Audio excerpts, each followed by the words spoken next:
Bismillahirrahmanirrahim. Assalamualaikum warahmatullahi taala wabarakatuh. Teman-teman, sekarang waktunya kita belajar pengantar public relations ya. Nah, untuk itu teman-teman harus mengetahui dulu apa sih konsep dari public relations ya. Kita bahas, oke?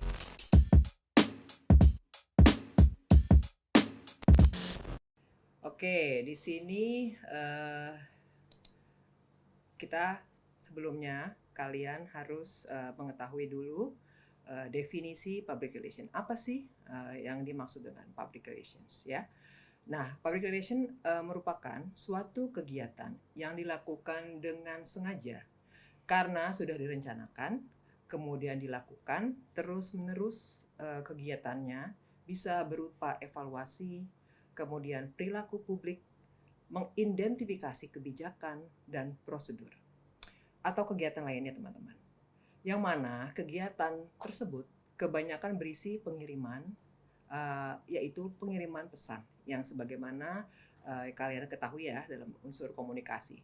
Kemudian untuk pengetahuan, untuk pemahaman kalian, ataupun kesadaran, awareness ya, dalam pemahaman halayak. Oke, sampai di situ dimengerti ya teman-teman. Kalau nanti tidak ada yang dimengerti, kalian silakan tanya aku. Oke? Oke, kita ke next slide. Yes. Oke. Nah, di sini kalian setelah mengetahui apa pengertian dari public relations ataupun definisi public relations dari tema yang kita usung hari ini, konsep public relations, kita bahas fungsinya. Apa sih? Ya. Pertama adalah memberikan penerangan, pemahaman, pengertian kepada masyarakat, ya. Kedua, memberikan tindakan yang persuasif, ya, mengajak, membujuk, kemudian melayani publik dan memberikan informasinya.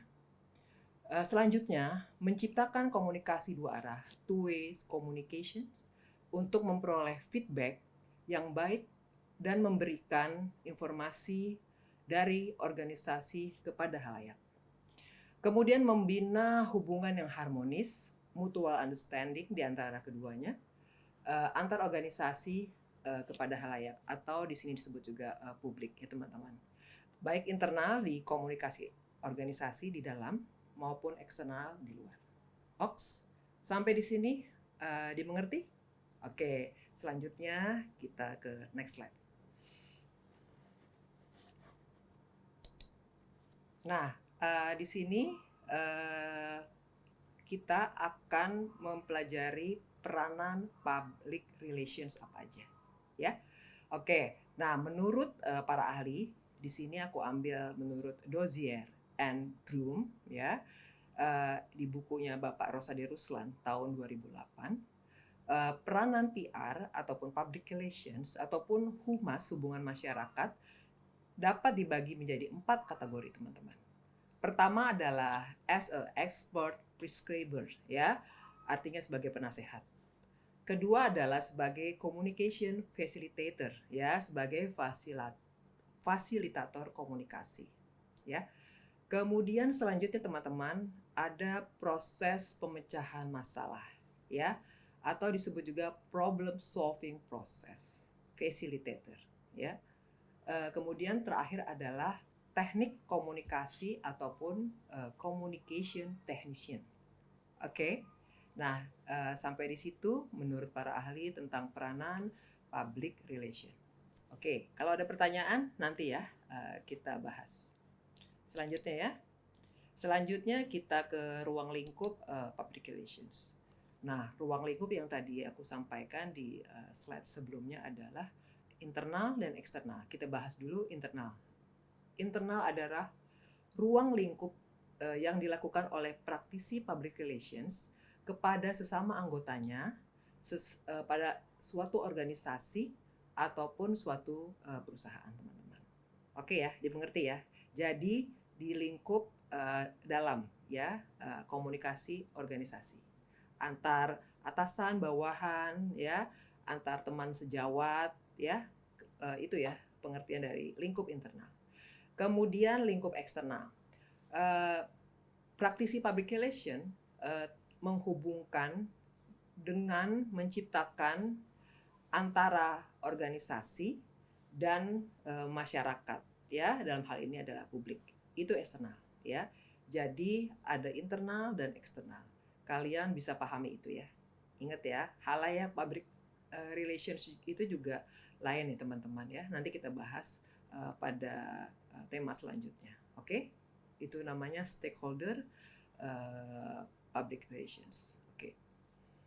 Oke, selanjutnya nanti kita bahas ya. Kita akan mengacu pada kegiatan dan aktivis pokok dari public relations. Menurut para ahli, praktisi public relations ini diwajibkan untuk apa? Satu, membangun citra dan identitas perusahaan ataupun suatu organisasi sebaik mungkin agar publik dapat diterima, ya, dengan kata lain dapat menerimanya. Kedua, menghadapi suatu krisis di dalam suatu perusahaan ataupun organisasi. Kemudian ketiga, mempromosikan suatu kegiatan publik yang diadakan pada suatu organisasi atau perusahaan kepada publik ataupun masyarakat, ya. Kemudian selanjutnya melayani publik dan menasehati pimpinan organisasi, ya. Jadi hubungan dari vertikal gitu ya, horizontal vertikal, vertikal horizontal ya, ataupun perusahaan ya. Kemudian selanjutnya memegang kendali pada kegiatan manajemen dalam mencapai tujuan organisasi, teman-teman ya.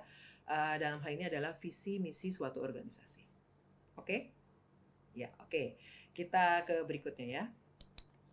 Nah, di sini sebelum itu kalian pahami dulu apa yang menjadi manajemen ya, dari fungsi manajemen dalam dunia public relations ya. Manajemen adalah merupakan suatu proses yang khas ya, terdiri dari tindakan-tindakan seperti perencanaan, planning, kemudian pengorganisasian, pelaksanaan, kemudian pengawasan. Sedangkan manajemen humas adalah research, penelitian, planning, perencanaan, kemudian pelaksanaan dan evaluasi. Ya. Nah, ini biasanya kegiatan komunikasi yang disponsori oleh suatu organisasi. Gitu ya, teman-teman ya. Ini aku bahas dari fungsi manajemen dulu, ya. Oke. Kemudian kita beranjak ke contoh-contoh kasus ya. Kalau misalkan kalian membahas contoh-contoh kasus ya, bisa di sini ada tweetnya ini ya, KAI komuter ya, komuter line. Di sini ada BTW kejadiannya dialami sama teman Mbak kan, bukan sama Mbak ya. Kenapa nggak langsung lapor polisi aja Mbaknya gitu, katanya PT KAI ya dalam contoh kasus di sini. Dan ini kaitannya dengan manajemen tadi ya. Dan kalau lapor polisi si Mbaknya pun harus ada bukti. Begitu jawabannya. Itu seorang humas yang baik? Tidak seperti itu teman-teman jawabannya ya. Seorang humas yang baik adalah mengklarifikasi apa yang disampaikan ya, kemudian menjawab dengan etika public relations ya, etika hubungan masyarakat.